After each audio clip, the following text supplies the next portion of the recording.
किसी भी चीज को लेकर हमारे सोच और विचारों की जो धारणा होती है, जो पैटर्न्स होते हैं, वह जिंदगी भर बने रहते हैं जब तक कि हम उसे बदलने का सचेत प्रयास नहीं करते हैं। पर यह भी सच है कि हमारी पुरानी धारणा जल्द हमारा पीछा भी नहीं छोड़ना चाहती है, वह हमारे साथ ही रहना चाहती है। उदाहरण के लिए, अगर आप ये सोचते हैं, फैसला करते हैं कि आप आज से डाइटिंग शुरू करेंगे, आप हेल्दी रहेंगे, तो ये संभव है कि आज ही आपको डिनर के लिए 3-4 निमंत्रण और मिल जाएं और तब आप इस सोच में पड़ जाएंगे कि किसका निमंत्रण स्वीकार करें और किसका नहीं। आप उस वक्त भूल ही जाएंगे कि आपने डाइटिंग करने का फैसला किया है। इस प्रकार की बाधाएं बदलाव के हमारे हर प्रयास के सामने उत्पन्न होती रहती हैं। हेलो दोस्तों, नमस्कार। नाम Ashok Kushwaha, media professional, YouTuber और बिजनेस कोच। आज हम अपनी 5वीं किताब को लेकर आपके सामने हैं। इस किताब का नाम है खुशी का खजाना, बीइंग हैप्पी, जिसे लिखा है एंड्रयू मैथ्यूज ने।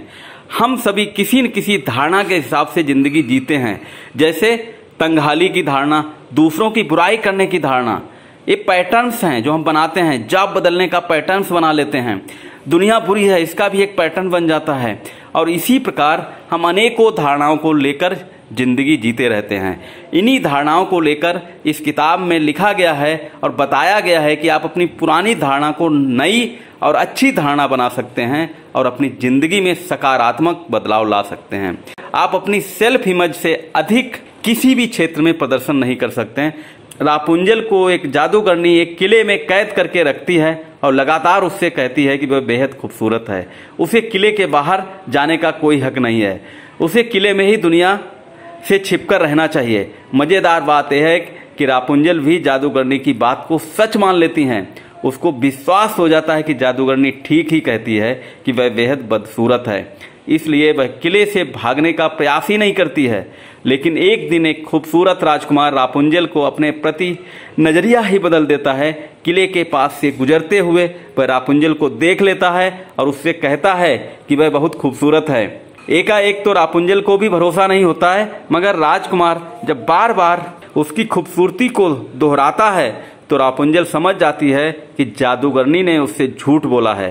वह बेहद बदसूरत नहीं बल्कि खूबसूरत है। इसके बाद रापुंजल का मन किले के बाहर निकलने के लिए मचल उठता है।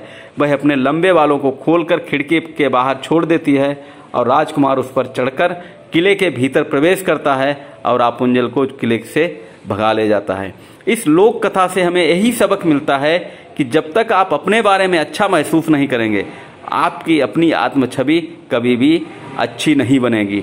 और कई बार तो हम जानते ही नहीं कि हमारी आत्म छवि बहुत कम है या इसको बढ़ाया जा सकता है या इसको बदलने की ज़रूरत है। और एक किताब आपको इसी के बारे में समझाएगी, बताएगी और आप अपनी बेहतर आत्म छवि को कैसे बना सकते हैं ये भी सिखाएगी। और इस दुनिया में तो बहुत से लोग हैं जो आपको कदम दर कदम आपकी आत्म छवि को गिराने का प्रयास करते रहते हैं। तो इसलिए इस किताब को जरूर पढ़ें एक बार। बीमारी के आप पैटर्न बनाते हैं कि कभी भी आप उनसे बात करिए तो वो अपनी बीमारी को लेके ही ज़्यादातर बात करते हैं कि आज हम बीमार हैं, आज ये है, कल वो है। बीमारी का ही रोना रोते रहते हैं, जबकि हम सभी जानते हैं स्वस्थ शरीर और स्वस्थ मन के बिना सुखी जीवन की कल्पना भी नहीं की जा सकती है। वर्तमान में जीना, हम खुश रहने के लिए भविष्य टालते रहते हैं। हम भविष्य में जी भरकर जीना चाहते हैं और वर्तमान में दुखी रहने की में ही अपनी भलाई समझते हैं। अब वर्तमान में दुखी रहने का आदी हो जाते हैं, इसलिए जब भविष्य अंततः वर्तमान बनता है हम तब भी दुखी रहते हैं। हम आजीवन दुखी रहते हैं क्योंकि हमारी निगाह हमेशा भविष्य पर रहती है, वर्तमान पर नहीं। वर्तमान ही हमें कुछ करने का अवसर देता है, इसलिए वर्तमान अतीत और भविष्य से बड़ा है। ये किताब आपको सिखाएगी कि वर्तमान को बदल के आप अपने भविष्य को बदल सकते हैं, अपने जीवन को खुशमय बना सकते हैं। ये तय है कि हमारे जीवन को हमारे विचार ही दिशा प्रदान करते हैं, तो क्यों न हम अपने विचारों को सही दिशा प्रदान करें। और ये तभी संभव होगा जब हम अपने प्रति इस बात का ध्यान देंगे कि हम अपने मन में किस प्रकार के विचारों का निर्माण कर रहे हैं। क्या वे विचार जो हमारे मन में घर कर रहे हैं हमारे जीवन को सार्थकता प्रदान करेंगे? क्या वे हमारे जीवन को दिशा देंगे?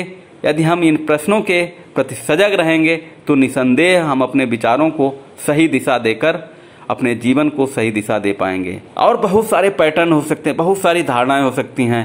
कृतज्ञता, क्षमा, लक्ष्य, अपनी कमियां मत गिनाओ, गलतियां, जोखिम, संकोच, बच्चों से सीखना, आदि बहुत सी ऐसी चीज़ें हैं जो आप किताब से सीखेंगे और सीख सकते हैं और अपनी ज़िंदगी बदल सकते हैं। बहुत अच्छी बुक लिखी है और इसमें बहुत सारे इलस्ट्रेशन के थ्रू भी समझाया गया है।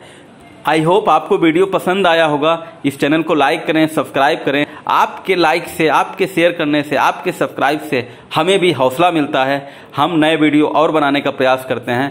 Thank you so much.